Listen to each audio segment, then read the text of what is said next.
Bienvenue dans Afrique Presse, l'émission débat RFI TV5 Monde, consacrée à l'actualité africaine et internationale de la semaine. À mes côtés aujourd'hui, Hassan Diop de Radio France Internationale, Stéphanie Hartmann d'Africa numéro 1 et Trésor Kibongula de Jeune Afrique. Au sommaire, la Gambie, un an après la chute de Yahya Jammeh, Adama Barrow, sans grande expérience politique, peine à trouver ses marques. Après 2 décennies de dictature, les Gambiens trépignent d'impatience et attendent des changements. Les élections locales prévues le 12 avril seront pour l'UDP, la coalition qui apporte au pouvoir le nouveau président, un test majeur. En RDC, tout comme pour les 2 précédentes marches initiées par le comité laïque de coordination, la marche du 25 février a été réprimée par les forces de l'ordre. Le bilan dressé par le secrétariat général de la SYNCO fait état de 2 morts, 32 blessés et 76 interpellations sur l'ensemble du pays. Le 18 février 2017, après le départ en exil de Yahya Jammeh, Adama Barrow, qui avait prêté serment à Dakar, où il s'était réfugié pendant la crise post-électorale, prenait ses fonctions à Banjul. Un an plus tard, si la Gambie a tourné la page de la terreur, les Gambiens, eux, réclament des changements rapides, et notamment sur le plan économique. Et pour l'heure, Hassan Diop, ils se font attendre. Oui, ces changements se font attendre, tout d'abord parce que 22 ans de dictature sont difficiles à solder en un an. Il faut encore, donc il faut donner du temps au temps, parce que en matière de violation des droits de l'homme massive, de privation des libertés, s'ajoutait le phénomène du contrôle des principaux secteurs économiques les plus rentables du pays par Yahya Jammeh en personne. Il avait plusieurs dizaines d'entreprises avec des prêts de nom ou à son nom, et dont les bénéfices, évidemment, allaient à son clan ou sur ses propres comptes en banque. Par ailleurs, on sait bien que lorsqu'il a quitté le pouvoir, il est parti également avec pas mal d'argent. Les États-Unis, d'ailleurs, se sont proposés d'aider la Gambie pour récupérer ses fonds. Et puis, chose très importante, il me semble, c'est que tout le monde applaudit des 2 mains la restauration d'un régime démocratique, en tout cas moins dictatorial en Gambie, mais ceux qui applaudissent des 2 mains, notamment les principaux bailleurs de fonds, ne mettent pas la main à la poche pour aider ce pays. Il faut savoir par exemple qu'il y a eu récemment une conférence concernant le plan national de développement de la Gambie, qui est estimé entre 2018 et 2021, c'est de l'ordre, je crois, de 2 milliards 2 milliards 4 de dollars, mais le Sénégal a été le principal avocat de la Gambie pour réunir ces fonds, ce qui signifie que les principaux bailleurs de fonds finalement se montrent quelque peu passifs pour aider ce pays à redémarrer et à satisfaire surtout à ses besoins, aux besoins des populations. Et pourtant il en donne des gages, il va dans le sens, il y a son plan, moins sur le plan économique, mais sur le plan de la démocratisation, il a par exemple mis un moratoire sur la peine de mort où il va l'abolir. Donc ça, c'est des gages aussi qu'on donne aux partenaires extérieurs pour essayer d'avoir leur faveur. Il peut compter sur le Sénégal aussi, hein, qui est. Alors on n'arrête pas de souligner dans la presse sénégalaise et la presse gambienne que les relations entre Banjul et Dakar sont fluides. Donc voilà, on souligne la fluidité des relations entre Banjul et Dakar. Après, voilà, effectivement, on sort pas de 22 ans de dictature comme ça en un an. Adama Barrow avait dit qu'il ferait un mandat de 3 ans. Mais rien n'est encore moins sûr. C'était la condition sine qua non pour la coalition de l'opposition. Alors on va voir sur les élections locales où finalement la vie politique va reprendre son cours. Voilà, c'est aussi une période de transition aussi. On est dans des régimes de transition.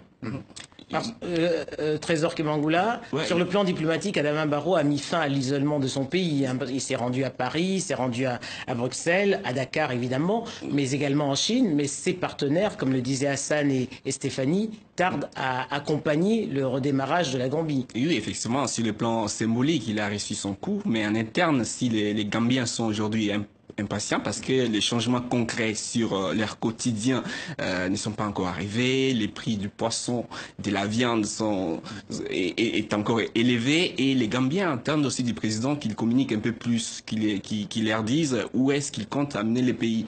Les Gambiens se demandent c'est quoi les projets vraiment de société de ce nouveau président qui arrive après ces 22 ans de dictature. C'est vrai qu'il y a une commission vérité, réconciliation et réparation qui vient d'être mise en place, mais est-ce que la justice va pour l'instant, il n'y a eu qu'un seul procès d'ouvert. Un seul procès ouvert. Est-ce que la justice va vraiment s'appliquer de manière à ce que les gens qui ont commis toutes ces violations des droits de l'homme à l'époque de Yaya Jammeh soient poursuivis? Et ça, ce sont des interrogations qui sont posées. Un vrai désir de justice de la part des Gambiens. Stéphanie Herdman. Non, je voulais confirmer ce que disait Trésor en disant qu'il y avait un vrai désir de justice de la part des Gambiens. Et on a vu cette effervescence aussi sur le plan des médias. Beaucoup de journalistes sont rentrés, il y a 110 journalistes qui sont rentrés, des médias se sont formés, ouverts, beaucoup de radios, tout ça. Donc c'est vrai que les Gambiens sont impatients et en même temps, il faut du temps. Assane Diop, en accédant au pouvoir,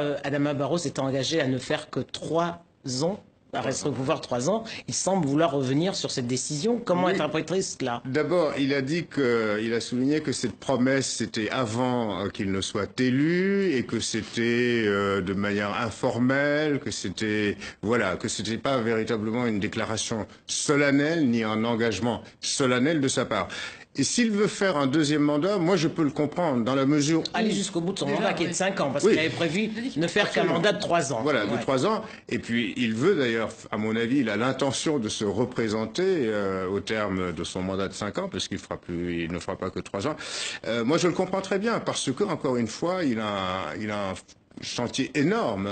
Il doit non seulement restaurer la démocratie, mais répondre aussi aux aspirations de développement, aux aspirations des populations, etc. Donc il a un chantier, mais énorme. Donc il ne peut pas tout seul, à mon avis, réussir à régler tous les problèmes et les attentes. Alors les attentes les plus pressantes, c'est-à-dire la liberté de presse, la fin d'un système policier, etc., etc. Mais ça ne suffit pas.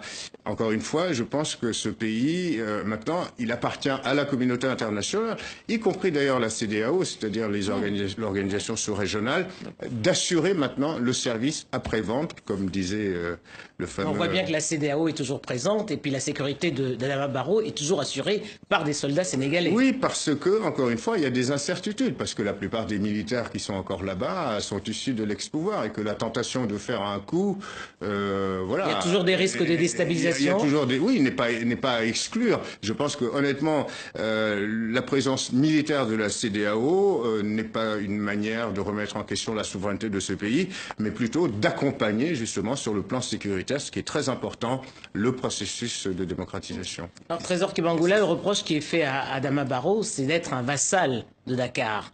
Est-ce qu'il peut s'affranchir de Dakar? C'est vrai que le Sénégal aujourd'hui, c'est un véritable soutien de Adama Barrow. D'ailleurs, on parlait de la question sécuritaire tout à l'heure. Il y a 500 soldats sénégalais qui sont positionnés au fief de l'ancien président, justement pour essayer de contenir des velléités de certains officiers qui seraient restés encore proches de l'ancien président. Donc, on ne peut pas reprocher à Adama Barrow de rester proche d'un pouvoir sénégalais qui l'a soutenu, alors que lui hérite d'une situation assez compliquée, la crise économique, la situation, donc il a des chantiers comme la réforme de l'appareil sécuritaire qu'il doit mettre en œuvre, qui n'est pas encore abouti, alors il ne peut que compter sur des amis comme le président Macky Sall aujourd'hui. Il y a une formule à propos des relations entre le Sénégal et la Gambie, c'est-à-dire ces deux États, une communauté de destin. Tout à fait. Voilà. Sénégambie. Stéphanie Hartmann.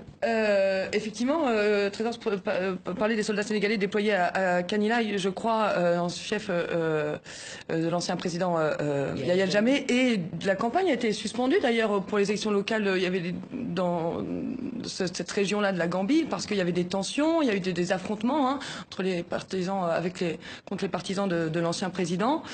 Donc c'est aussi un enjeu peut-être de réconciliation, parce que quand un régime dure 22 ans, il y en a toujours qui ont travaillé avec ce régime, et voilà, il faut aussi que les Gambiens se rassemblent. Mais peut-il y avoir réconciliation sans justice, puisqu'aujourd'hui il n'y a qu'un seul procès qui a été ouvert? Absolument. Cette justice, elle est demandée, elle est réclamée également, et d'ailleurs y compris par le Sénégal, ne serait-ce que le procès de Yahya Jammeh. Pour l'instant, ça paraît impossible, puisqu'il bénéficie... le président de la Guinée équatoriale a dit qu'il ne serait jamais extradé. Voilà, il bénéficie de la protection de la Guinée équatoriale. La Guinée équatoriale qui n'est pas exemplaire en matière de démocratie, puisque la principale force de l'opposition vient d'être suspendu, voilà, au nom d'une tentative de coup de pouce, un peu à l'image d'ailleurs de la Turquie. Voilà, donc Yahya Jammeh va continuer de couler des jours heureux, tranquilles, là-bas, en Guinée équatoriale. Je crois que c'est un retraité paysan, semble-t-il. Hein. Trésor Kimangula, la coalition qui a porté au pouvoir Adama Barrow semble se fissurer. Alors, les élections locales du 12 avril seront un vrai test. Hein. Effectivement, ça c'est un véritable parce qu'on dit qu'Adama Barrow, en arrivant au pouvoir, il est resté un peu le patin aussi bien du Sénégal que de ses alliés politiques. Maintenant, c'est l'heure de vérité qui s'approche. Est-ce qu'il saura s'émanciper pour montrer une voie et conserver tous les crédits qu'il a acquis pendant la présidentielle. Donc ça, c'est vraiment un test que on lui reproche aussi de ne pas avoir d'expérience politique, hein, parce que c'est un homme d'affaires. C'est quoi je pensais. Et en plus, c'était pas lui le candidat normalement de l'opposition. Alors c'est parce que le précédent. C'était Darbo. Qui a été mis en prison. Ouais. Mais cela dit, homme d'affaires qui revenait.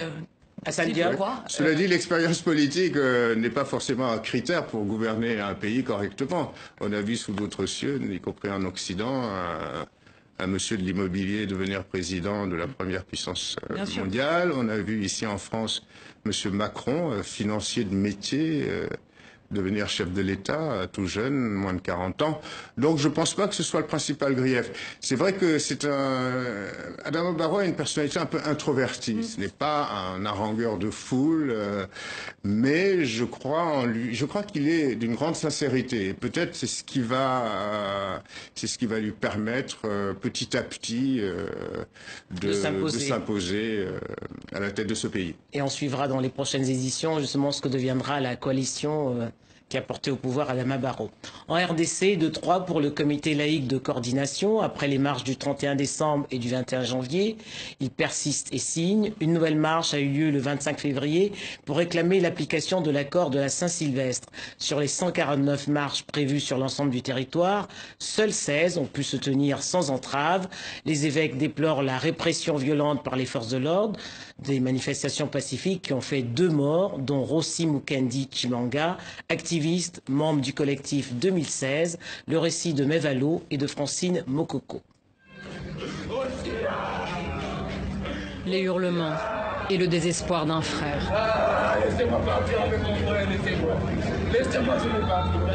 Son frère, c'était lui, Rossi Mukendi Chimanga, une des 2 victimes des manifestations anti-Kabila. Il a été tué par la police alors qu'il s'était avec d'autres réfugiés dans la paroisse Saint-Benoît de Kinshasa.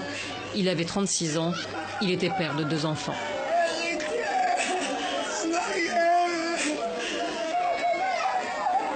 La douleur semble avoir fait perdre la raison à sa sœur, comme à sa mère, que des proches entourent malgré leur propre peine et leur impuissance.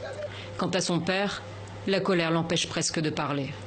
Le sang de mon fils qui ira vengeance, qu'il vente, qu'il pleuve ou qu'il neige, j'ai investi dans cet enfant et il était devenu l'espoir de toute une famille. Rossi était assistant à l'université. Il dirigeait le mouvement citoyen Collectif 2016 qui réclame le départ du président Kabila, un militant très respecté. Mais jusqu'à quand on va continuer à perdre le nôtre? Les rares des jeunes qui essayent de s'élever pour arracher la liberté, mais ils sont abattus sauvagement comme ça. La liberté ne nous sera jamais donnée sur un plateau d'or. La liberté s'arrache. Violence de la répression, les camarades de Rossi comptent donc poursuivre le combat, quel qu'en soit le prix. Hassan Diop, face à lui, Joseph Kabila a une église déterminée, mais à quel prix? Oui, je voudrais commenter un peu, si vous voulez, cette victime qui apparaît véritablement comme un martyr, comme l'exemple de ce système. C'est-à-dire, voilà quelqu'un qui est engagé politiquement dans la société civile, semble-t-il, et voilà que apparemment sa mort ne semble pas comme ça. Je pense que sa mort était peut-être, il était ciblé. On peut penser qu'il était ciblé compte tenu de sa position.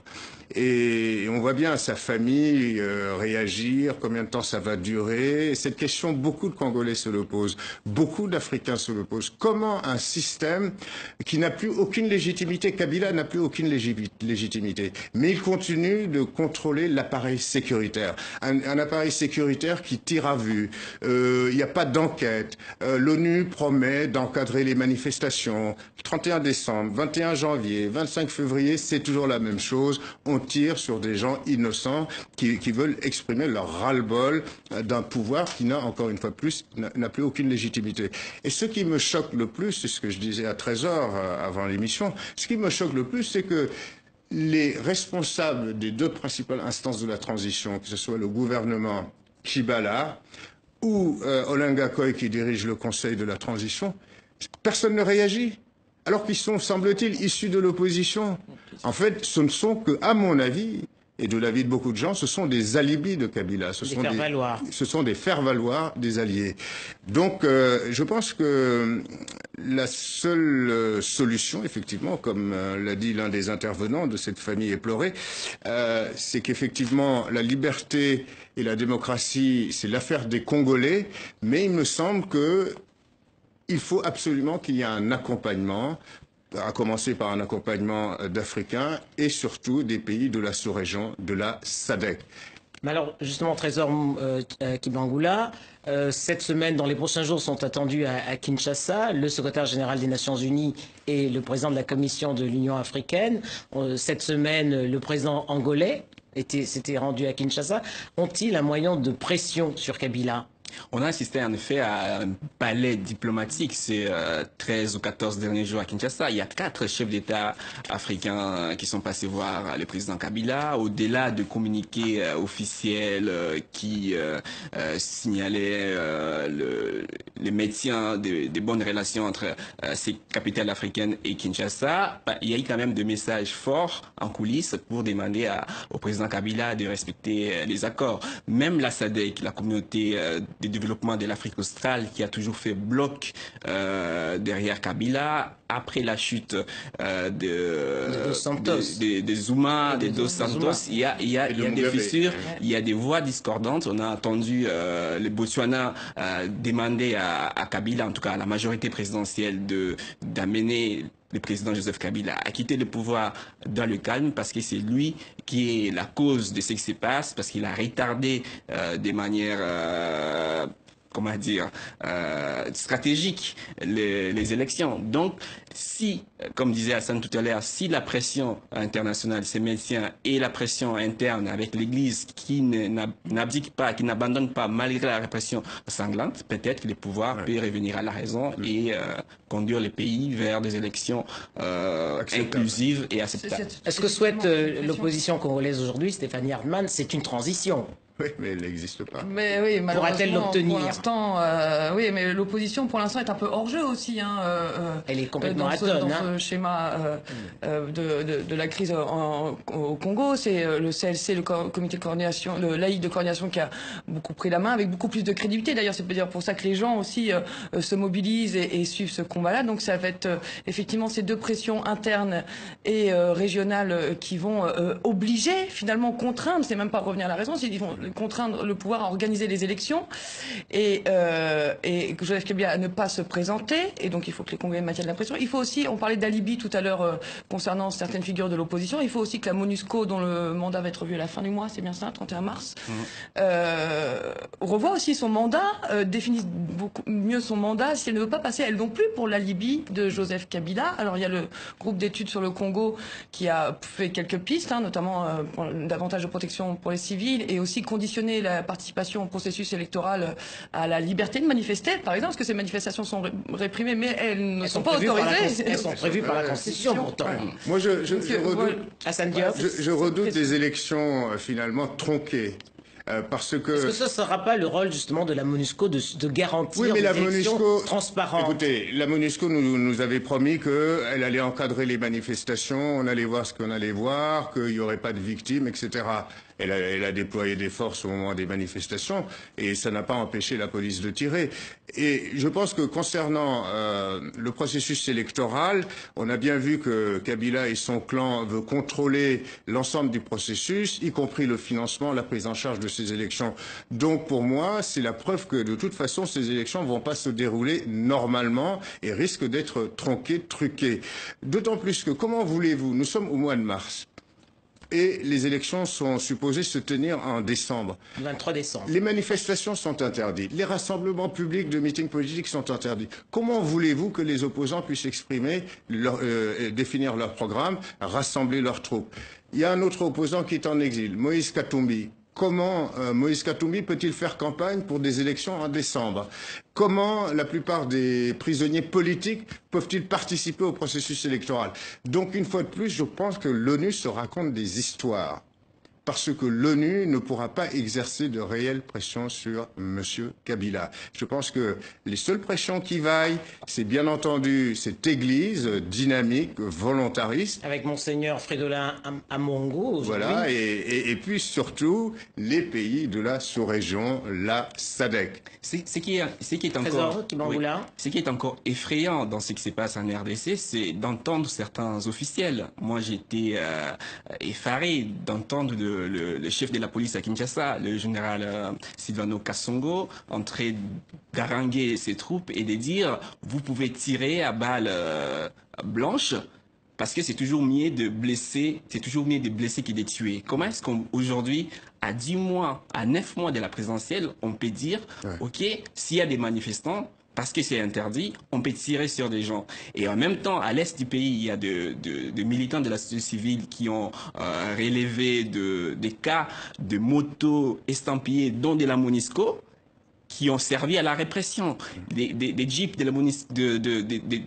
la police qui sont allés se ravitailler dans des stations essence tenues par les casques bleus pour aller réprimer. Donc il y a à la fois cette un double discours de la MONUSCO. Voilà, nécessité de réajuster le rôle de la MONUSCO dans ce qui va se passer, parce que aujourd'hui la majorité présidentielle, en tout cas les PPRD, les partis du président Kabila, dit à haute voix qu'il veut aller vers des élections, cap sur les élections, c'est ça le nouveau slogan, mais les élections dans quelles conditions?